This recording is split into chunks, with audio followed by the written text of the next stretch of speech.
BJ and PK, it's 97.5, the KSL Sports Zone. We're joined once again by Mike Folta, radio voice of the Utah Mammoth. Mike, sorry to interrupt your summer, but thanks for joining us. You guys wretched me out of a bachelor weekend that went a little too long here on a Memorial Day in the Midwest, but having fun watching the Stanley Cup playoffs, guys. What an unbelievable sequence of events that the Vegas Golden Knights, who beat the Utah Mammoth, would end up sweeping the President's Trophy, winning Colorado Avalanche in 4 games in the conference finals. And now we have at least one team that has their ticket punched to the Stanley Cup finals or final. It's NBA finals, by the way, with an S, Stanley Cup final, for those of you who don't know. I forgot this and was reminded on Twitter. My defense is that Utah has not reached the final yet, so still brushing up on my grammar in that sense. But, guys, it's good to hear from you. Golf game is as bad as you'd expect it to be, and we've got playoff hockey going on. We often hear in other sports, particularly at the college level, when there's such uneven scheduling and so forth, the comparative scores, we beat you by whatever, and then you beat Alabama by whatever. So, man, we could be in it playing Alabama. We've all heard that game, right? And it ends up with Portland State should be in the Final Four or something crazy like that, right? We've all seen the transitive property. Yeah. So how much do you buy what we've seen here in this most recent round versus what the Mammoth were able to do? Because obviously, except for basically that last game, it was anybody's puck game, so to speak. And can we draw? How much can we draw? Like how close the Mammoth are? I think you can pull it from both sides, because on one side you could say Utah was 2 overtimes away from beating Vegas in 5 games. Right. In 5 games, guys. They had a 2-1 series lead, and they lost games 4 and 5 in overtime. If you can find a way to get a bounce in each of those overtimes, you're moving on, not just in 6 or 7 games, in 5 games against a Vegas team that is representing the Western Conference in the Stanley Cup final. I think the other side of it, though, is this Vegas team seems to be gathering steam as they're moving along. Remember, John Tortorella, the head coach for the Golden Knights, we've talked about this. He took over with 8 games left, right? Yeah. So I think their runway has been longer than maybe a team that has been together with the same head coach for a full 82 games. So I think they've only gotten better and better. Now they had some injuries in the last round and a half. Mark Stone, their captain, missed some time. Getting him back was huge in these conference finals. And Colorado, you had Cale Makar, maybe the best defenseman in the world, was playing at 50% when he was in the lineup. He was clearly battling something. Nathan McKinnon didn't look like himself. I don't believe he had a goal in the 4-game series against Vegas. So I think Vegas has been on the up. They've been ascending as John Tortorella continues to learn the nuances of that room. I don't think you can say he's learning anymore, because they're humming along and they just vanquished the almighty Avalanche. But I think there was a bit of a ramp up for them. So that's one side of it. The other side is, boy, Utah was right there from not just advancing, but maybe making a deep run. And is it crazy to say be where Vegas is? But that's the playoffs, right? Yeah. I mean, you can say woulda, coulda, shoulda all the way to the final. Wait a second. So it's the Stanley Cup final, but it's the playoffs? That's confusing. It's the Stanley Cup final because hockey wants to make it about the series, not each individual game. So it's not the finals, like the final games. It's the final series. But why isn't it the playoff versus the playoffs? Because there are multiple playoff series. But there are multiple games. Nice. This is we what got he Gary does, Bettman man. on line 1. You can't buy into this, Mike. He'll just drag you in circles and wreck the segment. All I know is if you say Stanley Cup Finals with an S, someone's going to comment on it on Twitter. Found that out the hard way. So Tortorella, 19 wins, 4 losses, and they had the 1 shootout loss in the regular season. That is spectacular. What?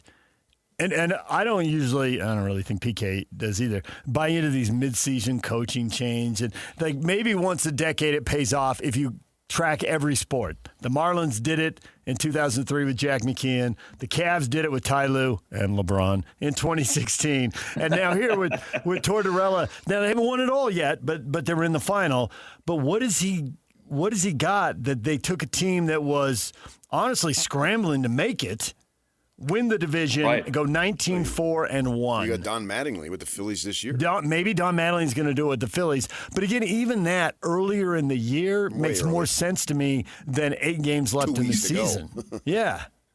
Well, a couple things at play. One is that Vegas is known for being a cutthroat organization. They had Conn Smythe winner Jonathan Marchessault, and they didn't re-sign him. They had the playoffs MVP, and they basically let him walk in free agency. They fired Bruce Cassidy, a guy who won a Stanley Cup with them in 2023. They fired him 8 games before the end of the regular season. And in hockey, a lot of times we do see a new coach bump, like a new message kind of lights a spark within the group. That's not uncommon. But the number one thing that you can point to with the coaching change is John Tortorella tapping Carter Hart in net. Yeah. The goaltender for the Vegas Golden Knights. He was he joined the team earlier this year. He spent 2 years away from the game, going through a legal process. He was acquitted of those charges. He joins the team, I believe, in December, and was just kind of okay, not great early in the year, but at the end of the season, he caught fire. John Tortorella had Carter Hart as his goaltender in Philadelphia. So that's kind of his guy. Mm-hmm. And Vegas had, I think, the second worst goaltending in the National Hockey League throughout the regular season. They were always an elite defensive team, but they just couldn't get a save. So like we get these analytic reports before every game, every series. And during round 1 against the Golden Knights, we're looking at these analytics saying, oh my gosh, like Vegas is one of the most elite teams at suppressing shots. They're one of the top 1 or 2 teams at keeping the puck out of dangerous areas. They just can't get a stop. They weren't able to get a save all season. Carter Hart comes in and was pretty good to end the regular season. Was, I thought, just okay in the first round series against Utah, but he did have a slight edge over Karel Vejmelka. And then he's found his stride these last 2 series against Anaheim and against Colorado. He's got himself a .924 save percentage in the playoffs so far, which I believe is the best in the postseason right now. So goaltending is probably the number one storyline for the Golden Knights, but it took that new coach to have confidence in Carter Hart to make that goaltending switch. Another interesting thing about the coaching change is that Bruce Cassidy, the coach who was fired, a very successful coach, but it's kind of gotten out that his message maybe can wear on guys. Like, he coaches his team hard. He drives them hard. And so you fire him, you cut him loose, and you bring in John Tortorella, who is also known for the exact same thing. Like, sometimes you go from good cop to bad cop, or from bad cop to good cop. A lot of times you'll see a defensive-minded coach get fired and an offensive-minded coach come in. But usually when there's a coaching replacement, especially midseason, it's a coach of the opposite nature. But Tortorella is cut from the same intensity cloth that Bruce Cassidy was. So it's been interesting to see just a new face, a new voice has made all the difference, even if they're both motivators, or at least in that category of coaches. Yeah, there's no question he's a salty guy, and I've never heard of a guy who's wins the game, and then has a blackout on the media. What the freak? Yeah, not just the game, but the whole thing. What was that about? I think it was a categorical fumble by the Vegas Golden Knights. So if you don't know, they win the second round series against Anaheim, and then after the game, a coach and a player are obligated to speak to the media after every single game. Like that is, you do it 82 times in the regular season. Like he knows it's coming, and they skipped it. Vegas didn't bring him out. They didn't. We don't know exactly who is at fault here. They gave a statement. It kind of sounded like it was John Tortorella that didn't go out and speak to media, but they lost a second round pick, and Torts got fined 100 G's. Yeah. Like, it's all you do is go out there and say, no comment, we're on to Cincinnati. Like, you could have done that and you wouldn't have lost a second round pick. Right. So who's this guy think he is, Bob Knight? Oh, see, now you're getting me going. Bobby Knight. Oh my gosh. I gotta keep my voice down. I'm back in Indiana. Someone's gonna come out. Some Hoosier fan's gonna come out of the bushes and throw a chair at me. Bobby Knight had nothing on Gene Katie in that comb over, by the way. But, okay, you got me there. but you lose a second round pick for no reason. Now the thing is, if Vegas goes on to win the Stanley Cup, they're going to be laughing about this, and they might skip some more media availability just because they can. Yeah, and it's going to be a late second round pick. It's not a position in the draft that's particularly fruitful percentage wise, but still that's a bargaining chip. Like that second round pick could get you a third line center at the trade deadline next year. There's no excuse for it, but Vegas is kind of an organization that they don't really care about the status quo too much. Okay, but there's people like that in the NFL, and the NFL people have to talk in the offseason. Quarterbacks are talking in the offseason. Coaches are talking. I just picture Jackson Dart's talking. Jackson Dart is talking in the offseason at Trump rallies, and I just picture the commissioner and the entire league office just ready to fine everybody and strip draft picks back to the Stone Age. Like, we're going to sell the NFL at old times. We make a ton of money, and we're going to make a bunch more. And it just seems relentless. And these other leagues, whenever I see people kind of stick up their nose, we're not going to do any free media. I'm like, why? The NFL does. And they got way more money than you. I think that's part of it. That's part of it is like we clamor for hockey players and coaches to show more personality and not just say, well, we got to get pucks in deep and pucks to the net and things like that. Like we clamor for this, and there's such an appetite for seeing the human element of these coaches and players and getting to know them more. And so I think that you're absolutely right. DJ is like, there's a league initiative here that's being trampled on when Torts doesn't come out. Also, guys, it was after a win. It was after a series win. Yeah. Like, it's not like you just got boat raced or your season's over and you don't want to talk. It's after a win. Like, just go out and smile. He literally could have said, I'm just here so I don't get fined, and he wouldn't have gotten fined. The season ended for the Mammoth, but it continued for some of the young guys. You've been able to follow their progress, and how close are we getting to some of these dudes coming to pass with the big club? Well, how many times, I'll ask you guys, how many times have we said, oh, this is a young Utah team the last 2 years? Right. I mean, is that not one of the storylines? Yeah, for sure. I don't think it's crazy to think that this Utah team could get even younger based on who's coming and the young guys who could potentially make the team out of camp. You've got T. Ginla right now playing in the Memorial Cup. That's kind of a round robin tournament of all the junior leagues in Canada to see who is the dominant team, the dominant league of the CHL. You had Gabe Smith and Caleb Denoye competing in their respective junior leagues championship series. And Gabe Smith, a former fourth-round pick, guys, he got the playoff MVP in the Quebec Maritime Junior Hockey League, even though his team lost the series. That's how good he was. So him and Denoye are teammates or were teammates in Moncton. Hopefully they'll be teammates in Utah soon. Gabe Smith is a name to watch. If you want to sound smart at the water cooler, bring up Gabe Smith. He's 6'4". They list him at like 225, guys. He could I don't know, run a gap scheme for Coach Scalley, or at least like you can move him around the formation as a tight end or something. This guy is enormous, and he scores goals by the boatloads. He's kind of a sleeper. We talked to him the other day, and he's a small town kid from New Brunswick, Canada. It's like just east of Maine. He's a small town kid, kind of got buried in juniors, and then they had a coaching change. This new coach believed in him, and all of a sudden he's producing like a first-round pick.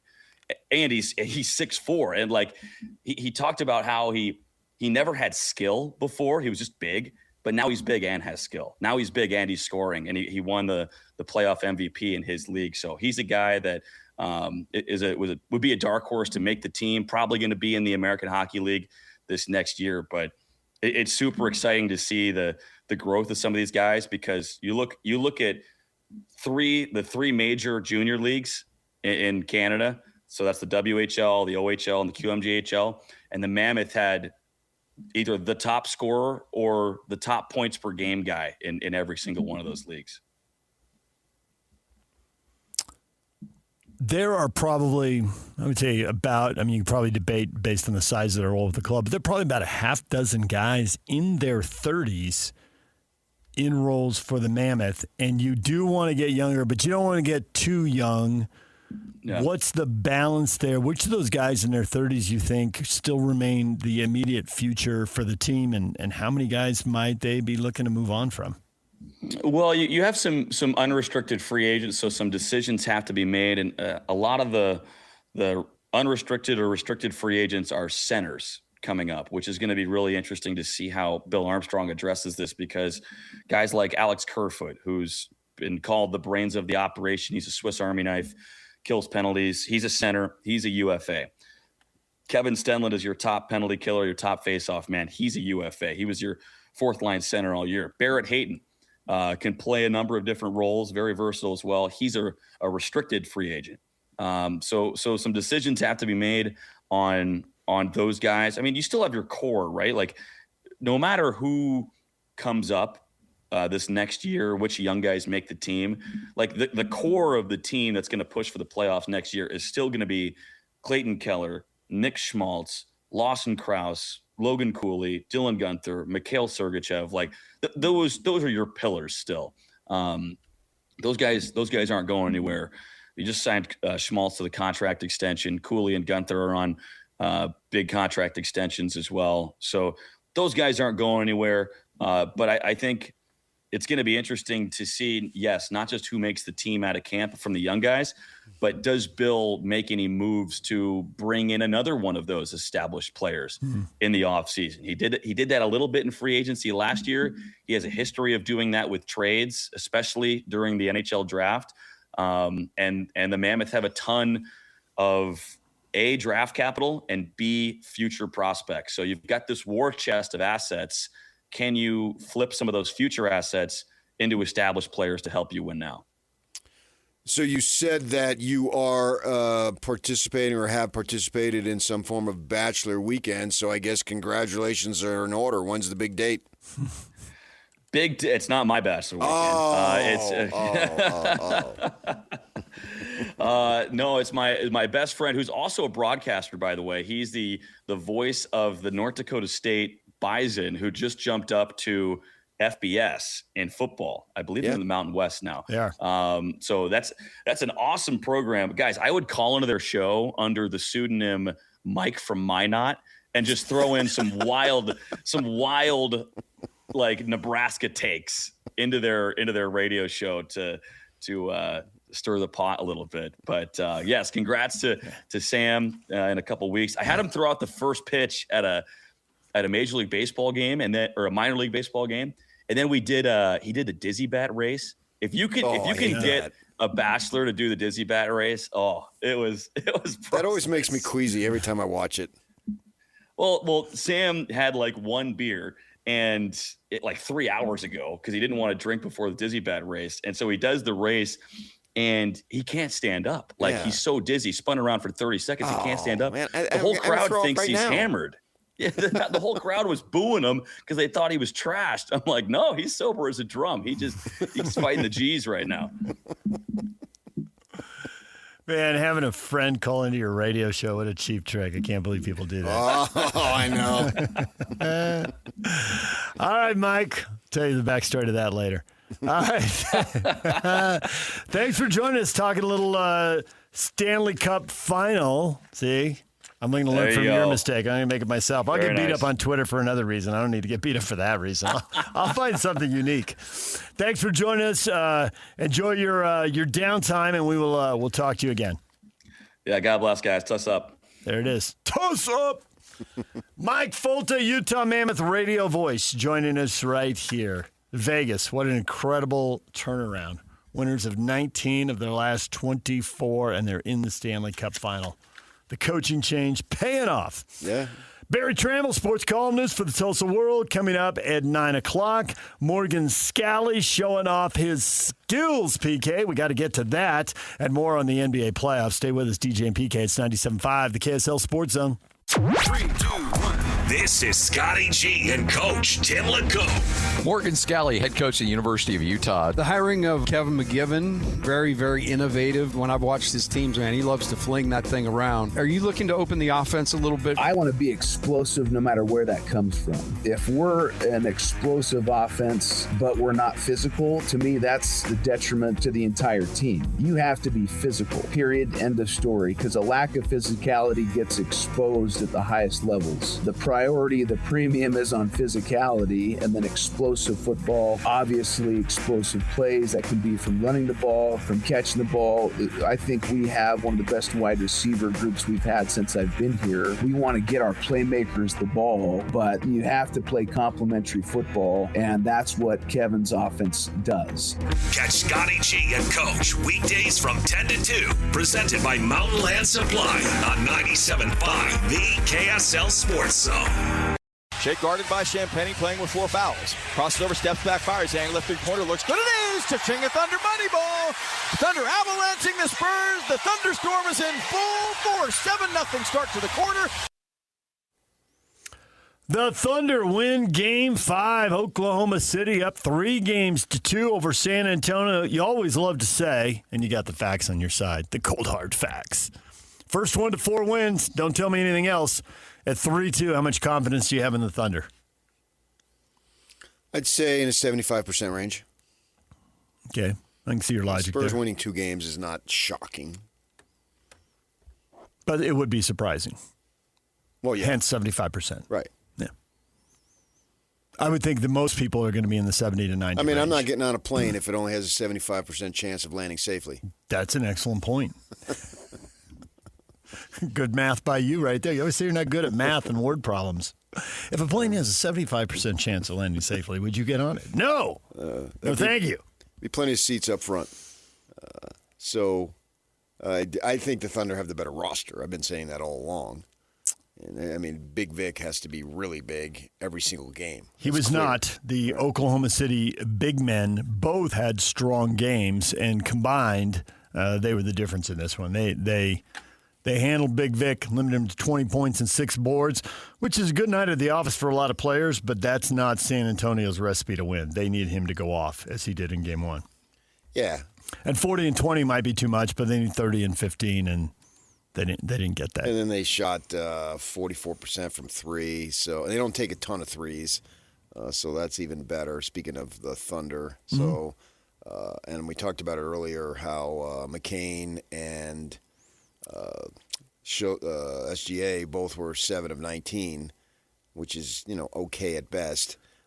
Now Shea's able to make it up with 16 to 17 from the line, but everybody else, Hartenstein 6 of 8, Holmgren 6 of 9, bench guys, Caruso again shooting the ball well. So they got guys that Case and Wallace puts in a couple of buckets from 3, or 1 from 3, 1 from 2. So they get a lot of different contributions with Jalen Williams out, and they're a pretty deep team as far as that goes. And we talked about how they may be looking to move guys because they've got 2 picks this year, and they've made it known the 12th and the 17th they would be interested in potentially moving up. And I think that they got their eye on number 2. So I believe that there will be discussions, at least casual and minimally, if not intensely, between the Jazz and the Thunder, because the Jazz have an opportunity to do some stuff here that, you make one move and you piggyback that move off of be able to make another move. And we threw out, as just an example, not anything that anybody needs to run to Twitter and post it about, that would the Jazz consider trading the number 2 pick for the 12th and 17, and then could they move those 2 picks to get in, say, the top 8? And then you're running out of there with somebody like a Chet Holmgren, who's good, all-star, was drafted 2nd, if that's ironic. And then maybe you get a veteran. He just turned 24 3 weeks ago. And you can get the best of both. You can get a quality player who's already in the league, a big man who can shoot threes and do a lot of different things, and get one of these top rookies. Maybe so. Maybe it's possible. You'd have to consider it. Multiple trades, multiple dominoes Considering it, absolutely. And I think if you focus on the word consider Or and pursue. you listen, you're right, or pursue. Which is different than consider. And you listen to what Austin Ainge, and Austin, the good thing about him coming on is, well, number one, he did it because there's just He told me he was going to do it. He so was gonna little. Do it. Yeah, I know. But I just think it should be acknowledged in an era where Tortorella is just the recent example. But there's plenty of examples across plenty of leagues of teams that basically button up shop and let's throw colleges in there for that matter too, and button up shop and don't communicate with their fans who they're demanding a lot of money from. And they want a lot of time from them as well. And so throw him a bone, and he did. And there's obviously limits to what he can say. But he was saying stuff yesterday, and he's like, if you listen, he's not just coming on and giving you cliches. He's trying to tell you stuff without saying stuff that people are going to quote him and run wild on. But if you listen, you can hear it. He's like, well, you were asking him about, the process and all that. Well, this is the week we get the health information. Well, they got the number 2 pick. It might be Peterson. Mm-hmm. They're as curious as anybody to get to the bottom of, why wasn't this guy playing? Now, partly you get that from the medical information. There could be something in there, something serious. This may not be an attitude, positioning yourself, trying to grab some power and manipulate the draft process. It might be that, but it might not. There might be some serious medical stuff in there, and they've never had access to this. And if they were super inquisitive, well, they should be. That's their job, to draft a guy. I mean, not to pick on Brandon Roy, but he was a good player. He was a high pick, not number 2. I think he was 7. He went to Portland. He looked great for a couple of years, and then his knees just gave out. It was terrible. It was a terrible investment, and there were other teams that were worried about it and thought, we love the player, but we got to stay away. This is an injury waiting to happen. Well, the Jazz did that with Borchard. They took the risk on it. See, they're drafting in the 20s, and he's got the talent to be above that, and other people are freaked out by the potential injury, but we're going to roll the dice on it. And we were just starting to do the show. We were out at the Summer League, and you came back just shaking your head like, no way, he's already hurt. Yeah. It was game 1 of the Summer League. Right. And so these things are out there, and it's too big a deal to mess this up. And they're clearly taking this seriously. If they dive into the medical stuff, and if they talk to him and think it was a weird confluence of events, he was a young kid and he got some bad advice, well, that just parallels the Ace story. And the Ace story, it seems like that worked out great. It's only 1 year into working out. But none of the stuff about how he was positioned for the draft seems to have carried over into this year. That was somebody else's doing. Yeah, Ace's personality is totally different than the portrayal we were getting leading up to the draft. 100%, yeah. So they can't get scared off of Peterson. They got to get to the bottom of it. Nor can they roll the dice on a guy who can't play. And they will. So I think considering this, if they think Peterson isn't the guy, and if they think AJ is going number 1, I can see why they would consider trading number 2 and start looking around. Well, what combination of players and picks can we get for this? It becomes much more serious. Now, maybe they're only moving. Maybe they don't want to move down to 12 and 17. Maybe they do because the Thunder have a ton of young talent and a lot of picks. But maybe there's, maybe 3, 4, 5 looks like the place they want to move to in the draft. They got to figure all that out. Right. I think it's important. We don't get the medical stuff, but I think that's the first thing. Because the thing that I want them to come away with, and that I think everybody wants them to come away with, you rarely get a chance to get a true difference maker. They're usually out of your reach in the draft. And now it could be within your reach. It's a loaded draft and you're drafting 2. So come away with a true difference maker. Not the 4th best player on the team, not the super sub coming in. You can find those other places. But to find a real pillar you're going to have for a decade, that's what they need to come away with. Maybe Peterson's that guy. Maybe DeBonsa will fall to them.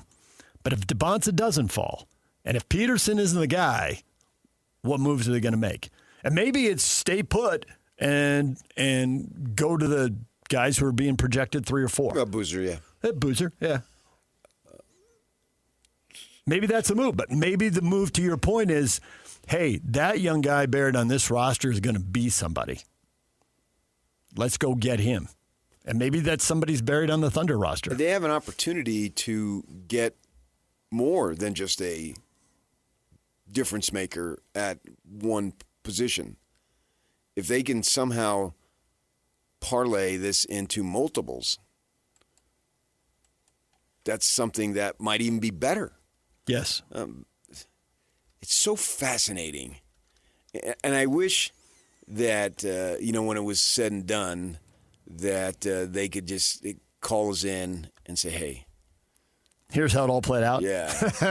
But they got to be careful because they got to deal with all these people again. They do. Yeah. And you can't embarrass them. Right. And Danny Ainge, not so much Austin, but Danny Ainge has a rep.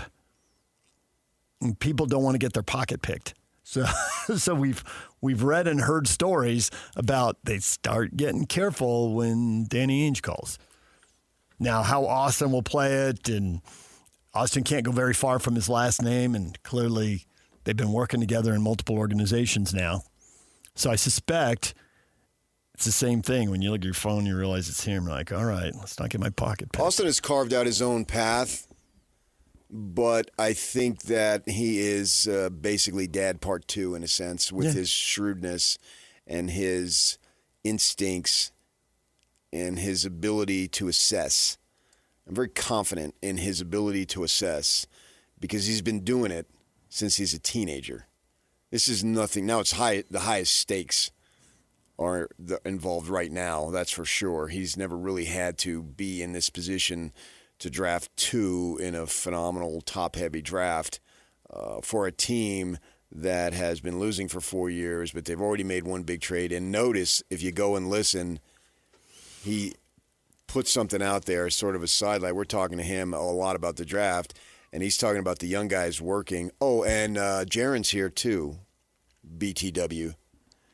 And they're watching him. Mm-hmm. They're seeing what he can do literally as we speak. I mean, literally, he might be right now. If he's in the gym at 7 a.m. when Gordon Hayward was, 8:40, you can see where the workout will be going on right now. Yeah, good for you need to be in the gym. 7 doesn't impress me. 6, 5, 4? Well, 4, it's probably a little too early. Too early, yeah. 5:30. 5:30. Once you start getting 5:36, then I'll get a level of, okay, I'm impressed. Because then, if you're in the gym at 5:36, well, you're not eating Twinkies at noon. You're there for a purpose, so you can extend the day to work out more. Kobe talked about that. Yep.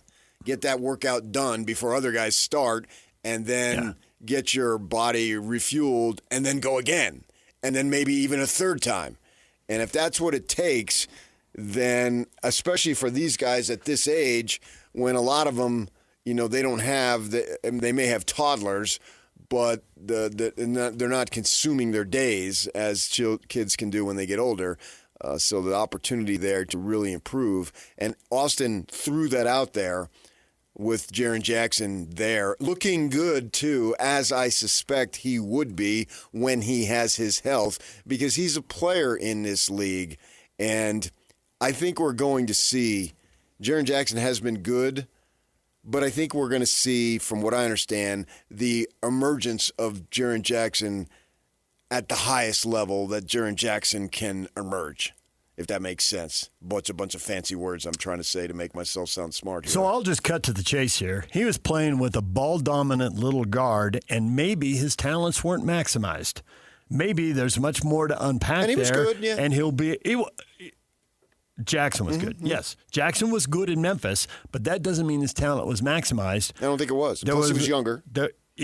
He's younger, so he's improving, but also he could be featured in a system that maybe takes advantage of some strengths we didn't see. I think that's going as opposed to go to the rim, catch a lob, and dunk it, get an offensive rebound, and tip it in. Maybe there's more there. But there's another guy who's got the ball in his hands all the time. I would be surprised if Jaren Jackson's not on the Western Conference or whatever thing they do with the All-Stars. He's an All-Star these days. Yeah, but he's an All-Star. I think there's a legitimate chance. He's got a rep, so that'll help. The team should be better and should be winning. The All-Stars tend to go to the top half of the league, not the bottom half of the league, and the Jazz have been in the bottom half of the league. Right. So that'll help. Yeah. And you already know he's got a fair amount of skill, and now maybe in a situation where it can be put in the spotlight a little more. Utilized. Utilized. I think that we're going to see a complementary game with each other between Markkanen and Jackson. I think the organization is really excited about seeing these two go to work together and what they can do. And I think that is one of the things that while they should be considering these conversations with the Thunder, especially based on what they think of the top two guys, it's going to be hard to do because some of the guys the Thunder need to move, might make too much money for the Jazz. Are they willing to move on from these two guys before they ever really get a chance to put them together? 2 games last year doesn't count. That's not enough. And I don't see how they can fit the $340 million in long term. Maybe they can. Well, I think those that things seems have difficult. a tendency to sort themselves out once you have enough evidence and sample sizes to see what works, what doesn't work, what needs to get better. I'll buy that. There can be a lot of hype for 3 or 4 guys, but 3 or 4 guys don't usually develop to the peak all at the same time. Right. And so you have to spend your money wisely. You just can't put guys that match each other's game and sort of get in the way of each other. Yeah. And that's one of the things that they're going to have to figure out. And it'll start with Kessler to see how he fits in. But I do think we'll be able to see this season the 2 players up front mesh together. They'll figure it out in a way. They themselves will figure it out. The coaching staff will figure it out. And I think they'll be able to communicate as far as, okay, this is what we need to do. We knew it. We saw it for so many years with Stockton. He knew everybody's strengths, everybody's weaknesses, where they wanted the ball, how they wanted the ball. I mean, I remember Rodman, he was a freak and all that, but he would talk about how he studied the shots of all his teammates. So he knew if Steve Kerr was at a certain spot on the floor and he shot the ball, where's the rebound most likely to be? Right. If it doesn't go in, and I need to get to that spot because I've studied it, and I think that's what they're going to do. And I'm real fascinated to see how it comes together because it's like a 5,000 word puzzle here that is sitting on your coffee table, and it may take months to figure it out for that puzzle, but I think it won't take months for here. And this is going to work. To what level? That's what we're going to find out. DJ PK coming up. It's a Win Tickets Wednesday. We got tickets to give away to see the Utah Royals and the Orlando Pride at America First Field July 18th. We'll do that after the break. Morgan Scalley. He's got pipes, PK. Who knew? I did not, but I listened. We will get to that next. Stay with us. They've been doing it for a while. This is Jake Scott and Ben Anderson. He covers the NHL for Sportsnet. He is Luke Fox. Now Austin Matthews is obviously very much in the news, and you've seen the Mammoth's name tied pretty closely to Matthews if he were to hit the trademark. Utah's interest in Austin Matthews is 100% accurate. They would have to join a few other teams that would probably be raising their hand. If he does say, hey, I want out, for sure the Mammoth would be all over that. The Sharks would be over that. The Kings. There would be a number of teams that would want a player like him because they just don't become available very often, especially when they're in their prime. A couple years back, he scored 69 goals, threatened 70, which hasn't been done since the 90s. So a player like that may or may not become available, absolutely, the Mammoth are all over that. They want a superstar. Catch Jake and Ben afternoons from 2 to 6 on 97.5, the KSL Sports Zone. DJ PK, it's 97.5, the KSL Sports Zone. Do-do-do! Morgan Scalley, new coach. There's new opportunities. He gets to do new, cool stuff you don't get to do when you're a coordinator, PK. I know the one we're talking about because it's at Pebble Beach. And I used to have a coach who would text me, oh, man, the ocean looks beautiful on par 3 here, just to get under my skin. And he would send me his agenda, and I would send him an obscenity. So I know the one. And I think Kalani told me that he was off the tee at this one. Yeah. And he dribbled it because he was so nervous. Yeah. And then his second shot, where nobody could see it, he smoked it. It's called the Pebble Beach Coaches Classic. Yeah. So Sam Farnsworth tweeted this out. I guess it's courtesy Rich Day, it looks like. Rich Day shot it. So apparently there's this deal, and they have like some kind of food or whatever. They got tables set up, and people are there. And as the new guy, he had to sing. Well, it turns out Morgan Scalley can sing a little bit. He picked a classic song. I hadn't heard that in a while. It's funny. I got a story behind this song. Oh, yeah? Yeah. All right, let's hear it. George Benson on Broadway. Oh, go get it. Hey. Don't screw it up.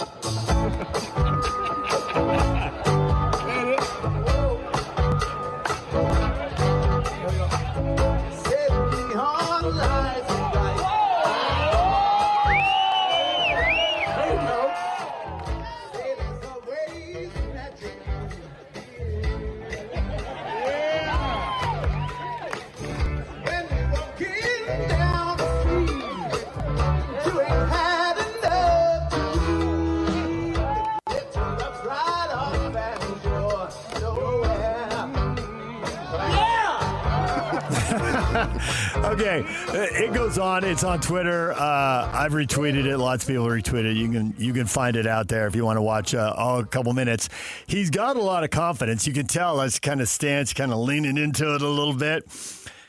And these things, you've probably seen other ones, PK. These things can go horribly wrong. I mean, people really get up there and croak sometimes. This is not good. He picked a cool, upbeat tune. He did.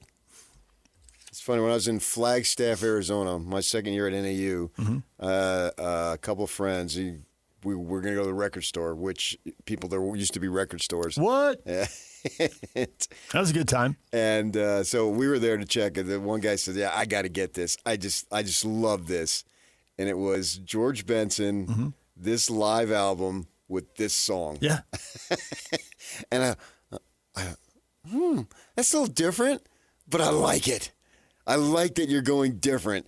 And then when I heard Morgan say George Benson on Broadway, it brought me back to my second year in college. And then because then and this was in the dorms, and if somebody bought an album or a cassette or what do they call it, 8-tracks back then, everybody had it.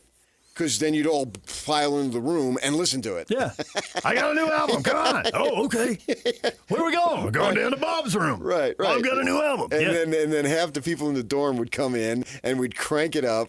And I remember this song being cranked up thinking, I really like this. And this is a cover that George Benson was doing on Broadway. And the intro of it was so high-powered, and Morgan recreated it so very well.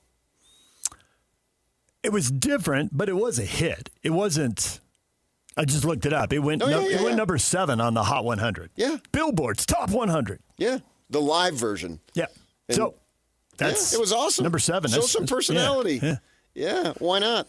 And I think they do it newcomers, basically rookie initiation. Yep. And so he did that one. He knew it was coming. And the band was good. The cowbell was there. And yeah, the cowbell was good in the background. You can see that. More cowbell. And so they were right there. And he knocked it out of the park, which doesn't surprise me because Morgan has a personality that rises to the occasion. He does have personality, but I didn't know he could sing. And those two things don't automatically go hand in hand. But he had both. Sure. I mean, great. He can sing. I mean, you didn't know I could sing until I started belting them out. And that really goes to my point. Well, as I say, I think that if people don't want me to sing, I'll never sing again. Okay, milk that one more time.